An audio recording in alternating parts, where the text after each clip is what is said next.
다음은 메인 화면 및 근로내역 신고 방법입니다. 먼저 메인 화면입니다. 메인 화면은 과거에 EDI 프로그램을 여시면 다음과 같은 간단한 팝업 창을 띄워드렸었어요. 그래서 저희가 안내드리고 싶은 사항에 대해서 간단하게 안내를 드렸었는데요. 현재는 다음과 같이 구성이 바뀌었습니다. 전체적으로 총괄해서 이 법인이나 대리인이 갖고 있는 정보에 대해서 보실 수가 있고요. 현재 민원 처리가 어떻게 진행되고 있는지, 근로내역 신고 납부 대상이 어떻게 되는지, 시공 중인 공사가 어떻게 되는지, 그리고 공지사항, 자료실 등등에 대해서 보실 수 있습니다. 다음은 근로내역 신고 부분입니다. 이 화면은 과거 EDI 프로그램 화면이고요. 익숙하실 것 같은데 과거엔 이렇게 되어 있었고 현재는 다음과 같이 변경이 되었습니다. 변경된 화면은 이렇게 생겼고요. 크게 바뀐 부분은 없어서 한번 보시면은 금방 확인하실 수 있을 것 같고요. 여기서 간단하게 설명드리면 이렇게 색깔로 근로자분들이 표시가 되어 있는데 이 색깔이 뭐냐면 하얀 부분 같은 경우에는 근로자를 업로드 했을 때 정상인 분들은 이렇게 하얀색으로 표시가 나올 거고요. 이렇게 빨간색으로 표시가 나오는 분들은 업로드 했을 때 오류가 나신 분들, 예를 들면 실명 미확인이 됐다거나 45일이 초과가 되어서 오류가 나신 분들 이렇게 빨갛게 표시가 될 거고요. 그리고 이렇게 파랗게 표시가 되는 부분들은 공제외 송부가 완료된 거라고 보시면 됩니다. 그래서 이렇게 파랗게 표시가 된 거는 공제외에서 신고가 됐다라고 인지가 되는 부분이고요. 이 하얗게 된 거, 빨갛게 된 부분은 아직 임시 저장 상태라서 수정하고 삭제하고 하실 수 있는 부분이라고 보실 수 있습니다. 송부 완료된 것도 삭제는 하실 수 있고요. 납부하기 전까지는 어쨌든 수정은 다 되시는 부분이에요. 그렇게 해서 근로내역 신고 화면은 이렇게 근로내역 신고하시면 되고, 부분을 보면은 여기서 공제가입 번호를 더블 클릭하면 현재 근로내역이 어떻게 신고가 됐는지 상세 정보에 대해서 확인할 수 있고요. 과거 근로내역 신고 연월도 돌아가 보시면 어떻게 신고됐는지도 다 확인하실 수 있습니다. 그리고 추가된 기능으로는 근로자 신고내역 조회 기능이 있는데요. 근로자별로 어떻게 신고가 됐는지 확인이 필요하다는 의견이 많이 있으셔가지고 저희가 근로자명, 주민번호, 근로기간, 신고일자 등등 이렇게 조건을 선택해서 근로자별로 어떻게 신고됐는지 조회할 수 있는 기능을 만들었어요. 그래서 법정퇴직금 발생자라던가 한 현장에서 12개월 이상 일을 해서 더 이상 신고 안 해도 되시는 부분을 확인하고 싶으실 때 이 기능을 활용하시면 될 것 같습니다. 그리고 마지막으로 근로내역 신고 현황이라는 메뉴가 있는데요. 이거는 이 법인이 갖고 있는 총괄 신고 내역에 대해서 한눈에 보는 페이지라고 생각하시면 됩니다. 간단하게 근로내역 신고하는 부분에 대해서 보여드리도록 하겠습니다.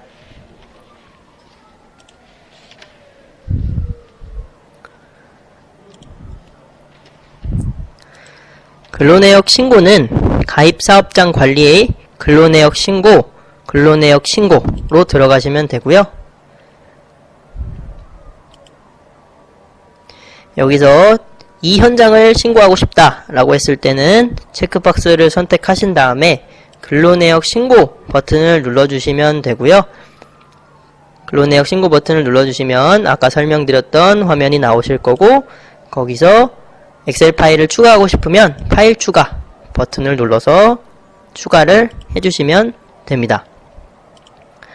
추가를 했을 때 오류가 나시는 분들은 다음과 같이 설명드렸던 대로 빨간색으로 표시가 나올 거고요. 이런 분들 같은 경우는 바로 오류 내역 정정 신청을 하셔서 그 오류 내역에 대한 사항을 첨부를 해주시면 되고요.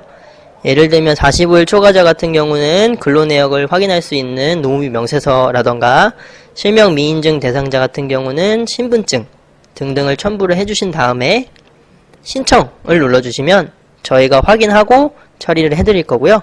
그렇게 처리가 완료가 되면 이렇게 빨갛게 표시가 됐던 분들이 하얗게 바뀌실 겁니다. 그때 공제 송부를 눌러주시면 됩니다.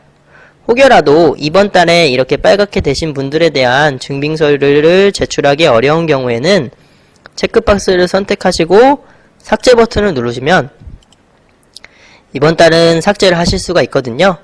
이렇게 그날 상황에 맞춰서 신고를 해주시면 되겠습니다. 그리고 엑셀 업로드가 끝난 다음에 특정 인만 추가하고 싶은 경우에는 추가 버튼을 눌러서 주민번호를 조회를 해서 입력하실 수도 있습니다. 이런 방법도 있으니까요. 이렇게 입력을 해주시면 되겠습니다. 그런 다음에 공제 송부를 눌러주시면 되는데, 송부를 주시기 전에 꼭 공정률, 납부은행, 납부예정일 선택해서 공제 송부를 눌러주시면 되고요. 송부를 누르시면 과거와 같이 납부하여야 할 금액과 은행들이 뜨실 겁니다.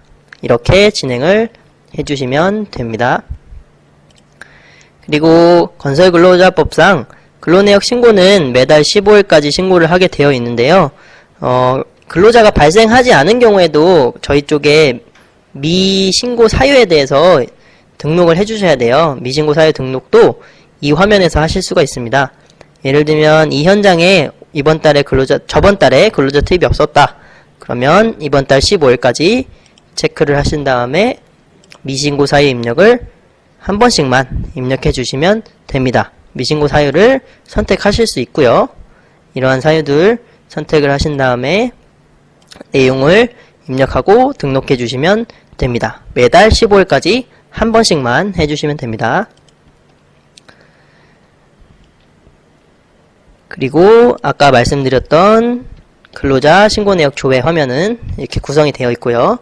전체 공제가입번호로 조회하실 수도 있고 특정 공제가입번호로 조회하실 수도 있습니다. 마지막으로 근로내역 신고 내역은 현황은 이렇게 보실 수 있고요. 조회를 눌러보시면 이 업체가 갖고 있는 이 신고 현황에 대해서 전체적으로 한눈에 보실 수